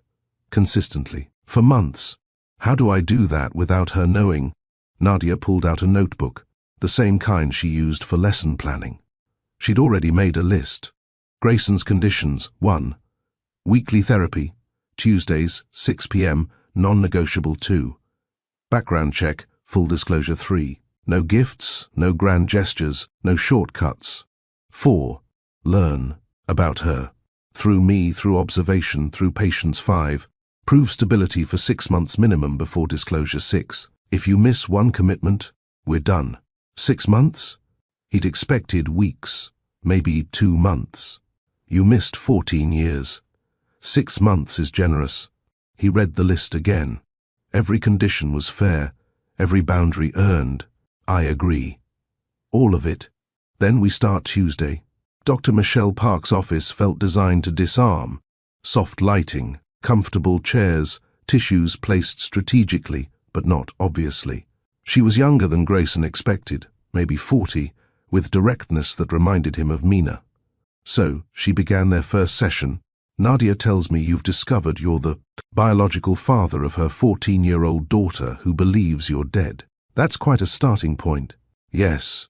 And Nadia, you've been a single mother for 14 years, building a life that specifically excluded Grayson. Now you're reconsidering, not reconsidering, just testing whether he can be more than biology. Grayson, why now? Why pursue this after 14 years of absence? The question every part of him had been asking. I saw her at a robotics competition, and I saw what I'd missed, what Nadia built without me, what Alana became despite me, and I couldn't walk away again. Could you have walked away before seeing her? The therapy cut deep immediately. Probably. Yes. I think so. So this is about your feelings, not hers. It started that way, but now I want it to be about showing her that people can be better than their worst moments. If I can be... They worked through his history, the laugh, the distance, the charity work he'd told himself wasn't connected to guilt. Dr. Park assigned homework, write letters to Alana that he'd never send, document the parent he wanted to become. You're building a foundation, Dr. Park explained. When the time comes to tell her, you need to know who you are to her. Right now, you're a stranger with shared DNA. That's not enough. Between sessions, the tiny Tuesdays began. Nadia would text him updates, small windows into Alana's life. Tuesday, week 2, she got an A on her physics exam. Celebrated with hot chocolate.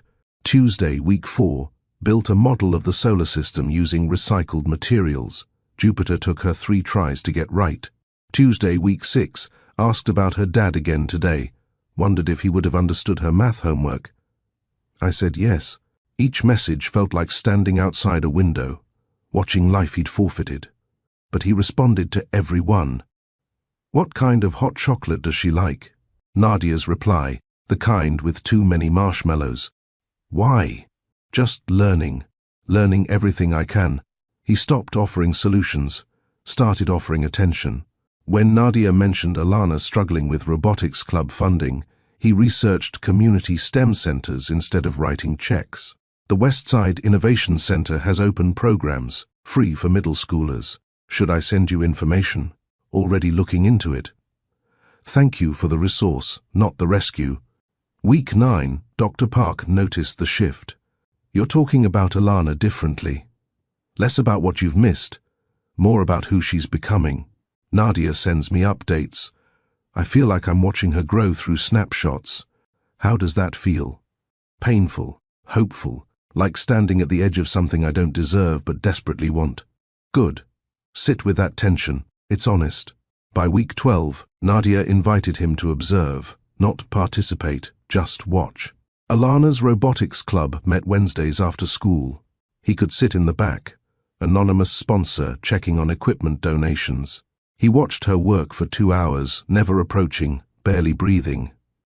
She led her team with patience he recognized from Nadia, solved problems with logic he recognized from himself. The combination was extraordinary. After, in the parking lot, Nadia found him. Well, she's perfect. She's 14 and stubborn, and sometimes forgets to turn in homework. She's not perfect. To me, she is. Nadia softened slightly. You're doing better than I expected. Better than you expected is still probably worse than she deserves. Probably. But it's a start. Month 4. The Westside Innovation Center faced closure.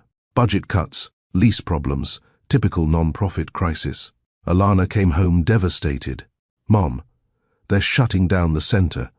Where am I supposed to work on my projects? Nadia held her, making promises she couldn't keep about finding alternatives.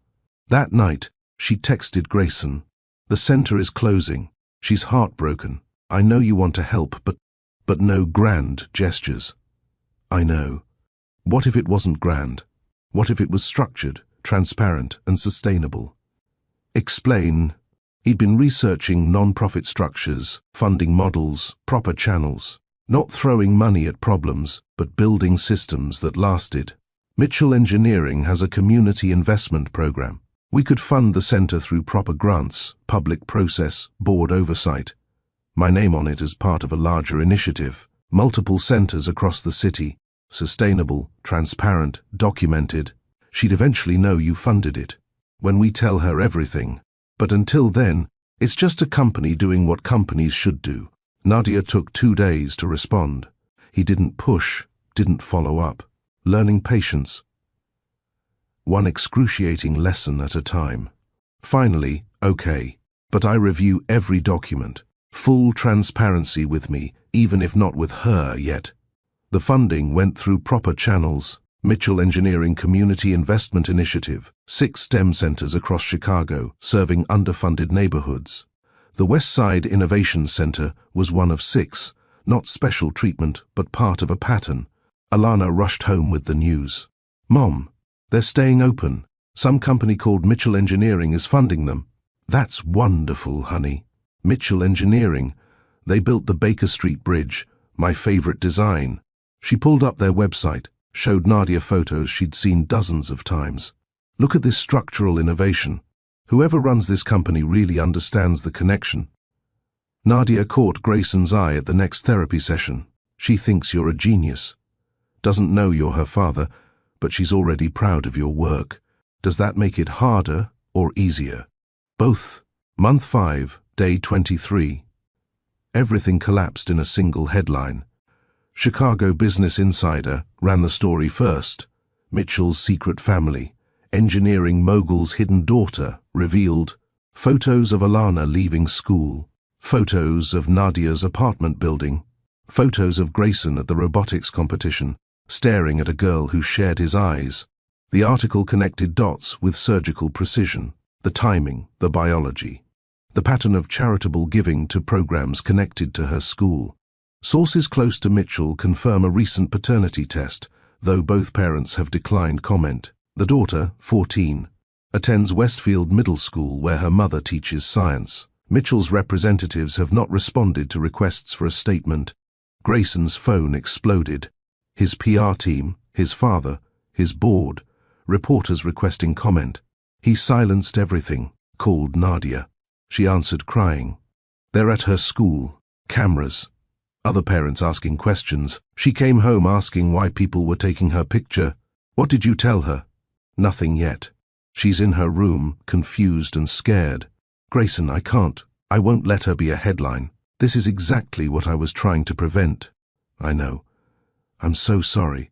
I don't know how they found out. Someone leaked the paternity test. Or saw you at the robotics club. Or connect your funding to her school. Her voice shook with fury and fear. I trusted you. You said transparent, you said sustainable, I said I'd protect her. And I failed. Tell me how to fix this. You can't fix this. The story's out. She's going to read it, or someone will tell her, and then her whole world collapses because we weren't the ones to tell her the truth.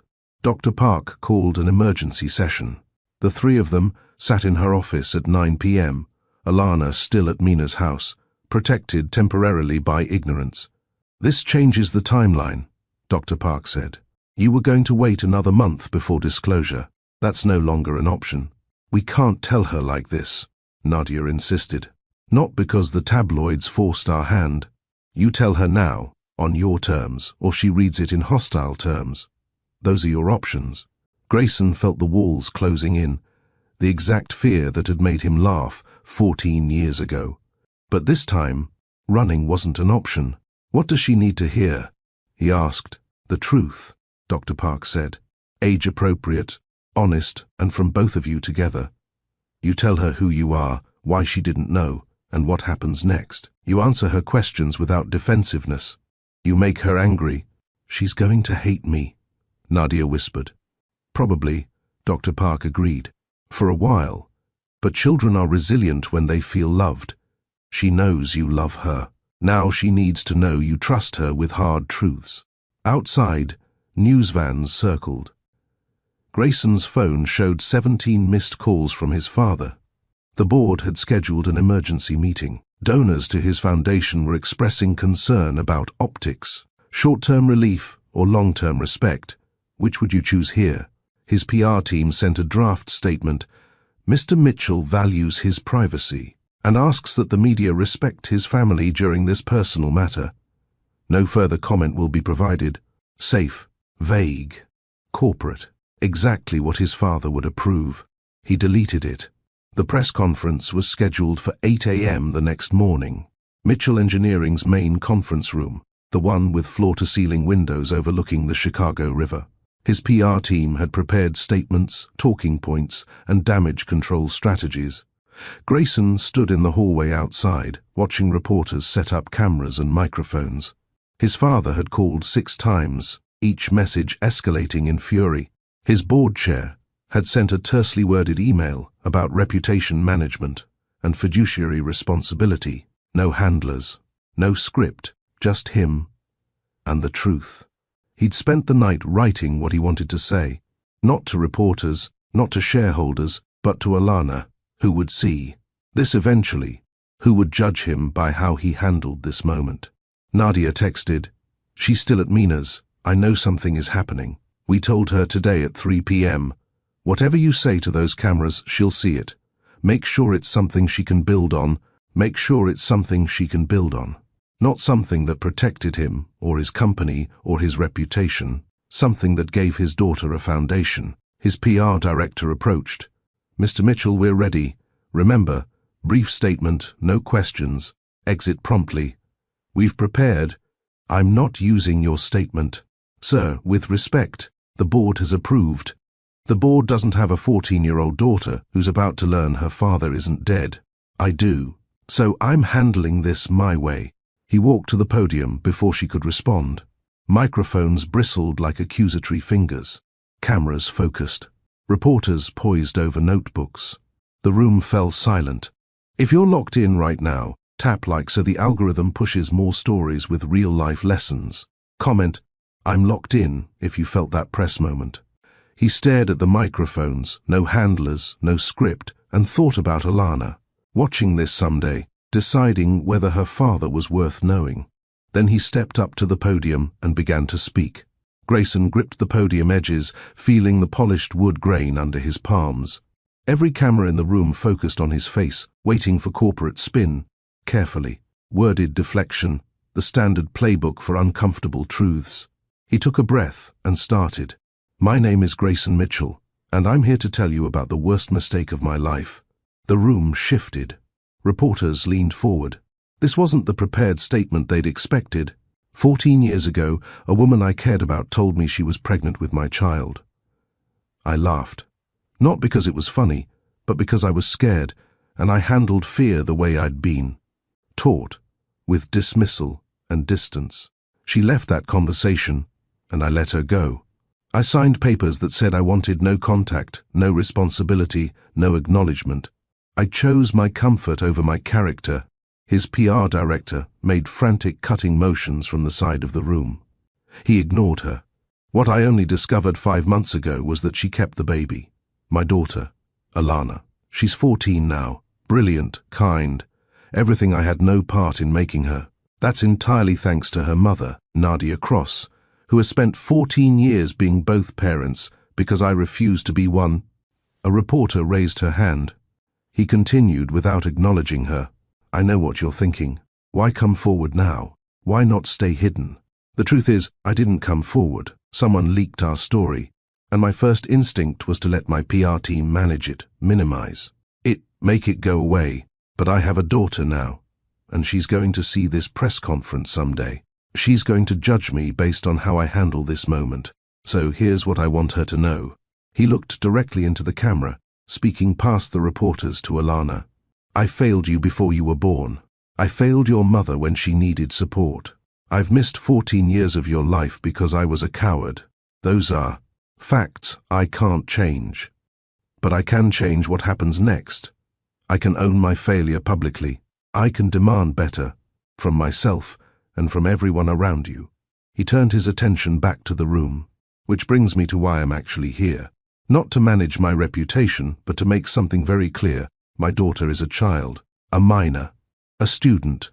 She did nothing wrong, made no choices that led to this situation. So I'm making a direct request to every media outlet represented in this room, leave her alone. His voice hardened. Don't photograph her at school.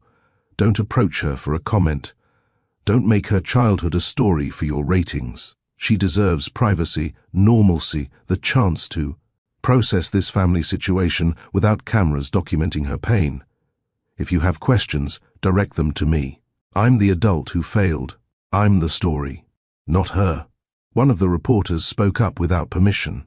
Mr. Mitchell, is this a legal threat? It's a moral boundary, but if necessary, yes, my legal team will pursue harassment charges against any outlet that violates my daughter's right to privacy. Another reporter, what about your company's reputation? Shareholders are concerned. My company's reputation is my problem to solve, not my daughter's burden to bear. And frankly, if our shareholders value optics over ethics, they're welcome to divest. His PR director looked like she might faint. His father, watching from his office across town, was probably already drafting disinheritance papers. But Grayson felt lighter than he had in 14 years. Finally, I'm announcing a new company policy, effective immediately. Mitchell Engineering will implement family privacy protections for all employees. No employee's child will be photographed, discussed, or used in company materials. Without explicit parental consent. No family situation, single parents, adoptive families, non-traditional structures will be treated as less valid than others. We build bridges. It's time we protect the families that walk across them. He stepped back from the podium. Questions erupted like fireworks. Mr. Mitchell, what does your father think? Will you seek custody? How does this affect the Singapore project? He raised one hand. I've said what I came to say. My daughter and her mother deserve peace. I'm asking you to give them that. Thank you. He walked off the stage, ignoring the shouted follow-ups. His PR director intercepted him in the hallway, tablet clutched like a shield. That was not the approved statement. The board can schedule a meeting. Right now, I have somewhere more important to be. One sentence. What should a real apology include?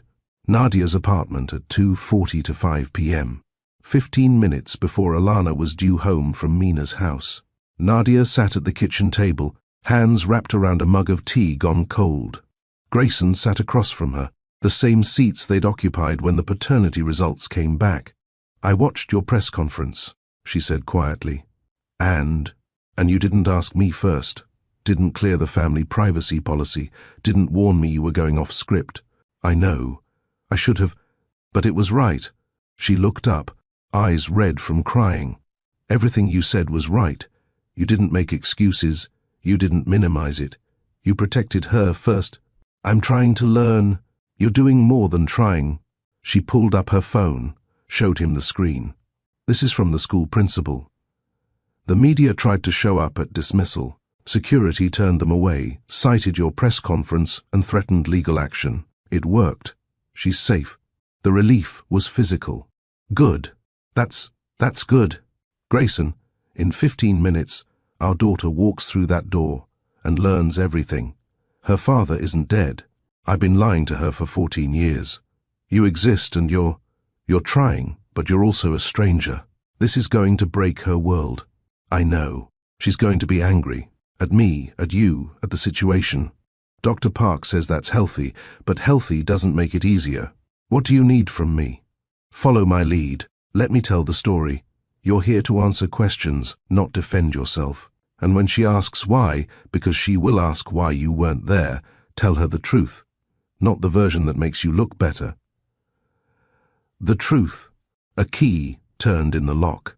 They both stood, automatic parental response to a child's arrival. Alana entered, backpack slung over one shoulder, still wearing yesterday's clothes from the sleepover. She stopped when she saw Grayson. Mr. Mitchell, from the robotics competition? Confusion clouded her face. Mom, what's going on? Nadia moved to the kitchen counter, started slicing strawberries, her comfort activity giving her hands something to do. Honey, sit down. We need to talk about something important. Alana sat slowly, eyes moving between them. Is this about the reporters? Mina's mom said there were news people at school today. Partly, yes. Why would reporters care about me? Grayson watched Nadia's hands shake slightly as she sliced. Watched her gather courage the same way she'd gathered it 14 years ago, walking into his office with truth he hadn't wanted to hear. Alana, Nadia said carefully, what I'm about to tell you is going to be hard to hear, but I need you to know that everything I've done has been to protect you, even when the protection meant lying. You're scaring me. I know, baby.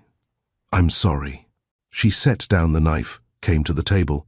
The story I told you about your father, about the construction accident, that wasn't true. Silence crashed through the apartment. Alana's face went blank, processing. What do you mean, not true? I mean your father didn't die. He's alive. He didn't know about you for a long time, and when he found out, he wanted to meet you, to be part of your life if you let him. Alana looked at Grayson, really looked, seeing him differently now. Recognition bloomed slowly, the eyes, the hands, the way they both organized things in precise patterns. You, she whispered. You're... Yes, Grayson said. I'm your father. Alana stood abruptly, chair scraping against linoleum. This is insane. You're telling me my dad is some rich guy who builds bridges, who I've been studying in school? Who told about my project at the competition? Yes, Nadia said. Why now? Why not when I was little, or never? Why now? Grayson spoke carefully. Because I saw you at the robotics competition. I didn't know you existed before that. Your mom and I lost touch a long time ago. When she found out she was pregnant, she tried to tell me, but I wasn't someone worth telling. I made that clear. So she raised you alone. You didn't want me. The words hit like thrown glass. I didn't know you. I was scared and selfish, and I made a terrible choice. That's the truth. So Mom lied to protect me from you being a coward. Alana. Nadia started. No, she's right. Grayson interrupted. That's exactly what happened. Your mother protected you from my failure. Alana's eyes filled with tears. Everyone knows, don't they? That's why there were reporters. Everyone at school is going to know that my whole life is a lie. Your life isn't a lie, Nadia said firmly. My love for you isn't a lie. Everything we've built together isn't a lie. The story about your father, that was me trying to give you a hero instead of whatever he is. Alana gestured at Grayson. Instead of uncertainty, instead of wondering why you weren't enough to make someone stay. But I wasn't enough, was I? He left. He didn't leave you, Nadia said. He left me before he knew you existed. There's a difference. Is there? Alana grabbed her backpack. I need to be alone. She disappeared into her room. The door closed with careful control. Not a slam, but deliberate separation. Nadia started to follow. Grayson caught her arm gently. Give her space. Dr. Park said she needs time to process. She's hurt. She's allowed to be hurt. We hurt her. They sat in the living room, listening to muffled crying from Alana's bedroom. Every sob felt like judgment, earned and accurate. 20 minutes later, the bedroom door opened. Alana emerged, eyes red but composed. I have questions. Okay, Nadia said. Not for you, for him. She looked at Grayson. Why did you come to the robotics competition? My company was a sponsor. I was there to present awards. But you stayed. You watched me. You talked to Mum. Why? Because I recognized you. Your eyes. The way you explained your bridge design. I saw myself in you, and I couldn't walk away. So, this is about you feeling guilty? It started that way, yes. But now it's about trying to be better than the person I was when your mom needed me. Will they be mean to Mom because of me? The question came out small, younger than 14. Nadia's breath caught. Oh, honey, no, this isn't your fault. But people will talk. They'll say she's whatever they say. And it's because I exist. Grayson leaned forward. If anyone is mean to your mother, it's because of me, my choices, my failure, and I promise you, I will handle it. That's what the press conference was about, making sure everyone knows you and your mom did nothing wrong. I saw clips on Mina's phone. You told reporters to leave me alone, and I meant it. You said you failed Mom, that you laughed when she told you about me. He hadn't expected her to know that detail yet. Yes, that's true. Why would you laugh? The question every version of himself had been asking for 14 years. Because I was 28 and scared, and I'd been taught to handle fear with distance. I thought if I dismissed it, it would go away. But people aren't problems to be dismissed. I know that now. You know it now because you got caught. If there hadn't been reporters, would you even be here? I've been coming to therapy with your mom for 5 months, learning about you through her updates, trying to prove I could be consistent before we told you the truth. The reporters forced our timeline, but I was already here, already trying. Alana absorbed this. Mom, is that true? Yes. He's been showing up. Not perfectly, but consistently. Why didn't you tell me? Because we wanted to make sure he'd stay before you got attached. Before you get hurt if he leaves again. Alana looked between them. This is so messed up. Yes, they said in unison. I don't know how to. I don't know what I'm supposed to feel. Whatever you feel is right, Nadia assured her. Anger, confusion, sadness, all of it. You don't have to forgive us right now. You don't have to forgive us ever, but you want me to. We want you to be okay. Forgiveness is your choice, on your timeline.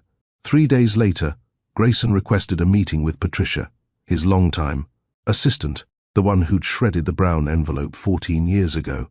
She entered his office, expecting routine scheduling discussion. Patricia, sit down, please. She sat, confused by the serious tone. 14 years ago, a woman named Nadia Cross came to this office. She gave you a brown envelope to shred. Do you remember? Patricia's face went carefully blank. Mr. Mitchell, I handle many documents. You shredded it. Company policy, you said. Personal correspondence gets shredded for privacy. That's correct, sir. Security protocols. That envelope contained the first photos of my daughter. Photos I never saw because you followed orders without question. I was following protocol. You were following a culture. My culture. The one I created where personal humanity got processed like junk mail. He slid a folder across the desk. These are the new protocols. Read them. She opened the folder.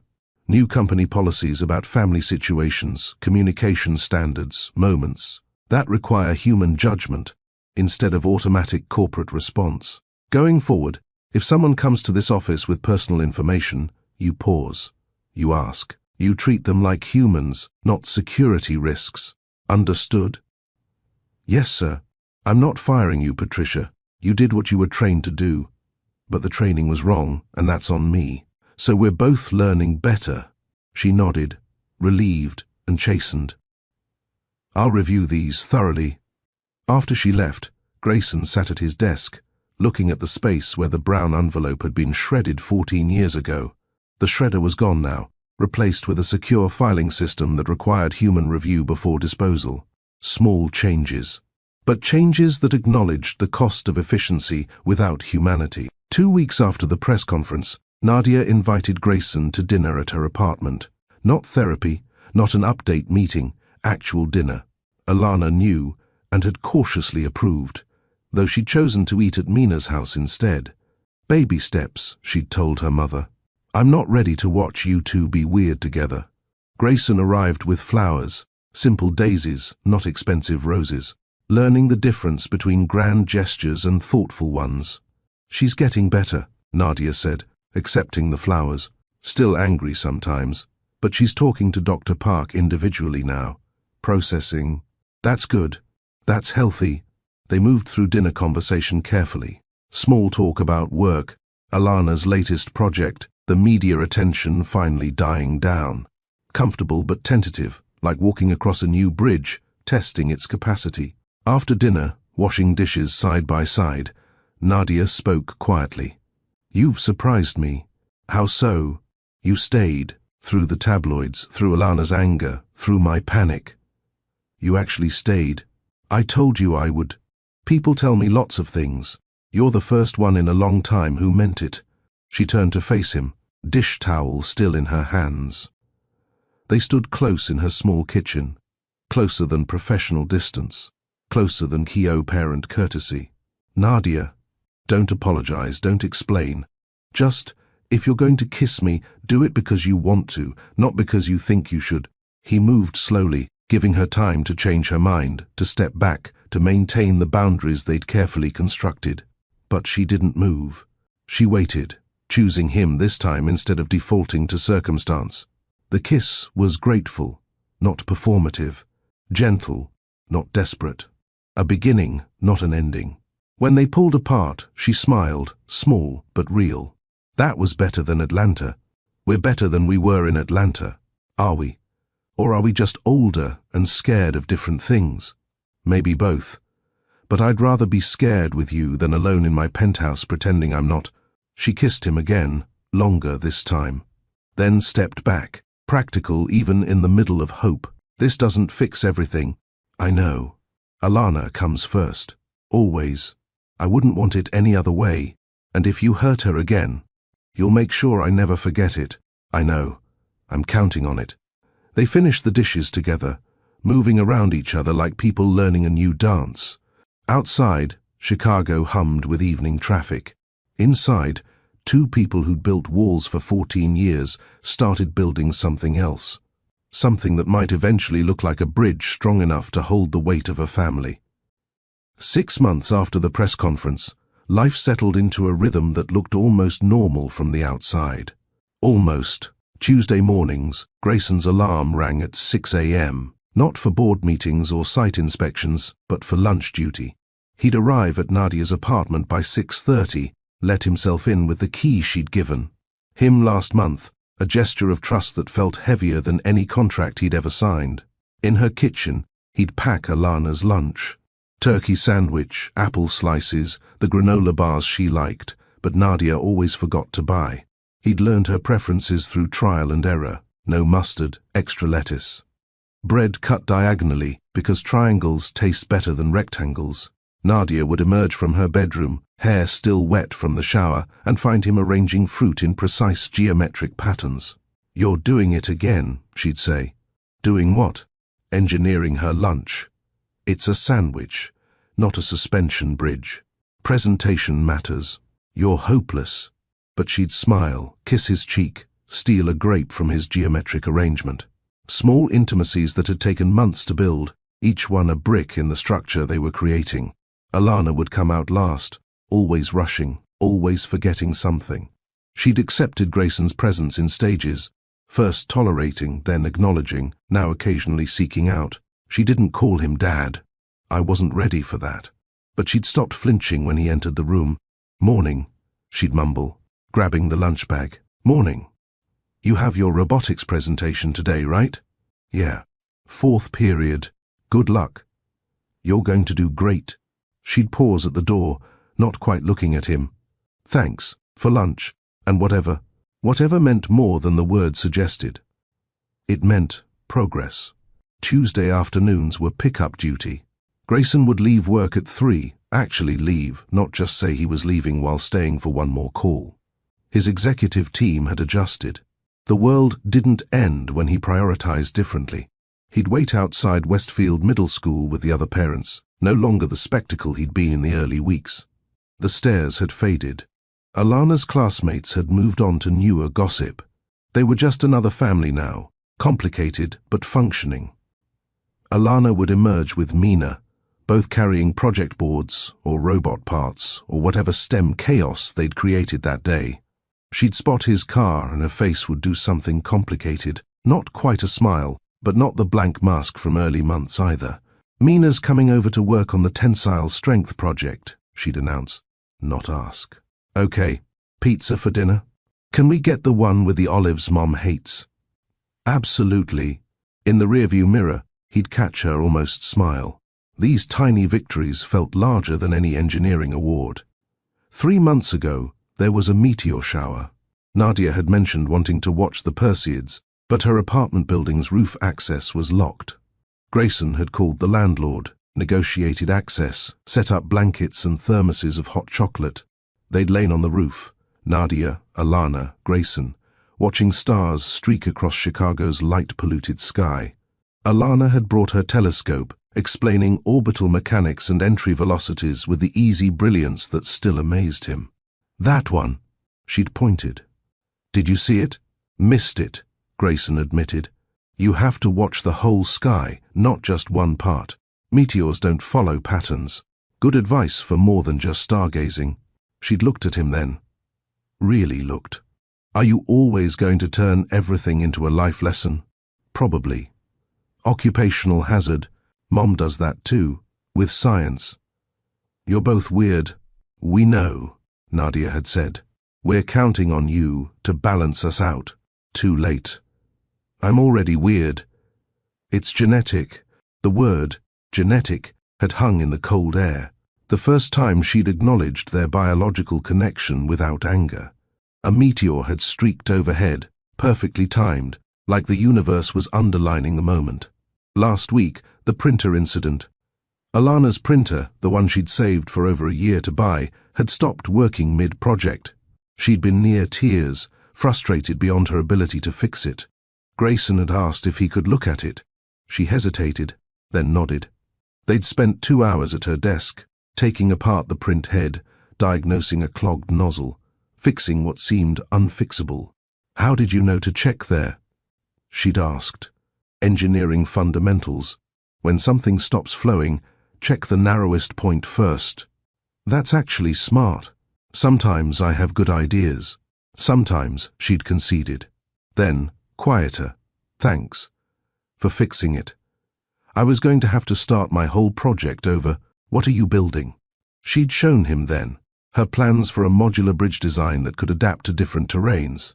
Brilliant, innovative, entirely hers, but somehow carrying echoes of his design philosophy. "This is incredible, Alana. It's not done yet. Still incredible." She'd looked at the plans, then at him. Would you maybe want to see it when it's finished? Like actually see it, not just hear about it." His throat had tightened. "I would love that." "Okay, cool. I'll let you know when it's ready." Small second chances, stacking like bricks. Not fixing what was broken, but building something new from the pieces. Alana's 15th birthday fell on a Saturday in April. Nadia had planned a small party. Mina and a few robotics club friends, pizza, cake, the low-key celebration Alana had requested. Grayson had struggled with the gift question for weeks. Too expensive seemed like buying affection. Too casual seemed like not trying. Dr. Park had advised, something meaningful, not compensatory. Something that shows you know her. He'd found it at a small metalworking shop in Wicker Park. A jeweler who did custom work, who understood when Grayson explained what he needed. At the party, after the cake and the chaos of teenage girls debating robot designs, he gave Alana a small box. "You didn't have to get me anything," she said, but took it anyway. Inside, a silver necklace with a small bridge charm. Not fancy, not expensive looking, but detailed. A suspension bridge, delicate but strong, the cables etched with precision. "It's a bridge," she said obviously. "It's the first bridge I ever designed. Not built, designed. When I was 16 for a high school engineering competition, I didn't win, but I learned that building something that connects is harder and more important than building something that just stands." She turned the charm over, examining the details. "Why are you giving me this?" "Because you build bridges. Better ones than I did at your age. Better ones than I do now, honestly. And because—" He paused, choosing words carefully. "Because I'm learning that relationships are like bridges. You build them one connection at a time, one circle at a time." She put the necklace on, adjusting the clasp. It settled against her shirt, small but visible. "It's not too much?" she asked Nadia, who'd been watching quietly. "It's perfect," Nadia said. Alana touched the charm, tracing the bridge's cables. "I don't hate it." "High praise," Grayson said. "Don't push it." But she was smiling, a real smile, the kind that reached her eyes. That night, helping clean up after everyone left, Grayson caught Alana, looking at her reflection in the microwave door, adjusting the necklace. "Fits okay?" he asked. Yeah, good." She turned to face him. "Can I ask you something? Anything? Do you think, if you'd known about me from the beginning, do you think you would have stayed?" The question he'd been dreading and expecting in equal measure. "Honestly, always, I don't know. I want to say yes, but the person I was then? I'm not sure. I was selfish and scared, and I let fear make my decisions. So, what changed? I saw what I'd missed, what your mom built without me. And I realized that running from fear just creates different fear. The fear that you'll die having never been brave enough to matter." She absorbed this. "That's a pretty good answer. Thanks. I've been practicing it in therapy." She almost laughed. "You're weird. You said that already." Bears repeating. 8 months after the press conference, Grayson sat in his office. The same office, where he'd laughed 14 years ago, with a brown envelope on his desk. Not the original. That had been shredded, lost to corporate protocol and personal cowardice. But a new one, serving a different purpose. Inside, updated trust papers listing Alana as beneficiary. College fund documentation, structured to provide for her education without strings attached. Anonymous donation agreements for STEM programs, now made public because transparency mattered more than credit. And a letter, handwritten on the same kind of plain notebook paper Nadia had used 14 years ago, addressed to his past self, titled simply, "Don't laugh. Grayson, 14 years from now, a woman you cared about will walk into your office carrying news that terrifies you. You're going to laugh. You're going to choose fear over faith, distance over difficulty, comfort over character.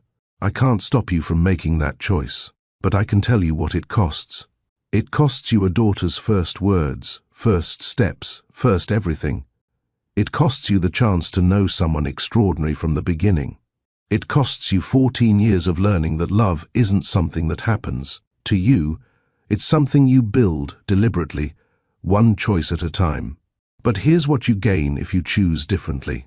You gain a partner who knows your worst and still believes in your best.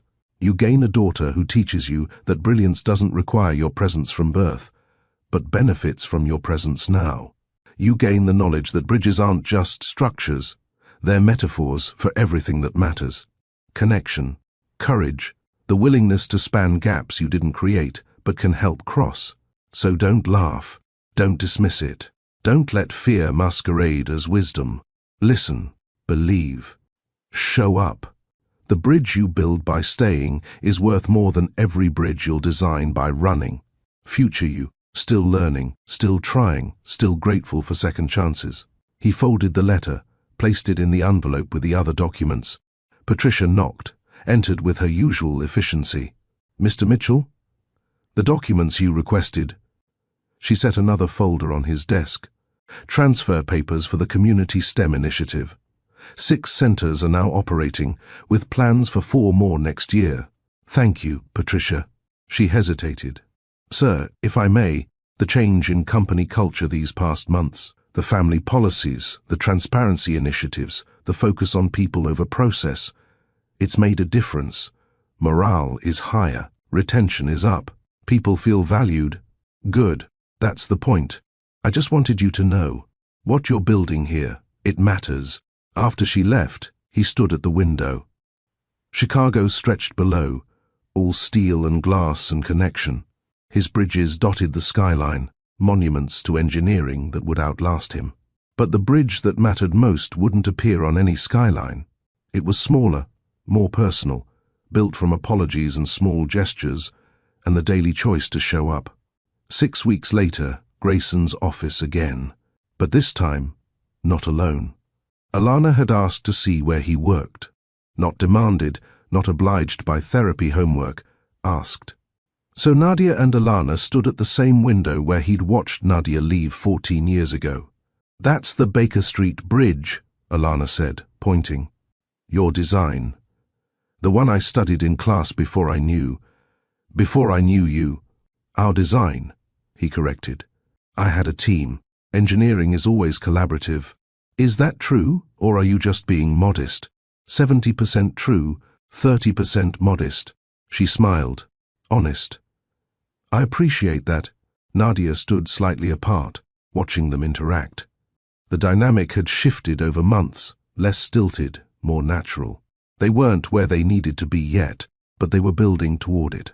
"Everything goes farther than you think," Alana whispered, her breath fogging the window glass. "What was that?" Grayson asked. "Something my physics teacher says.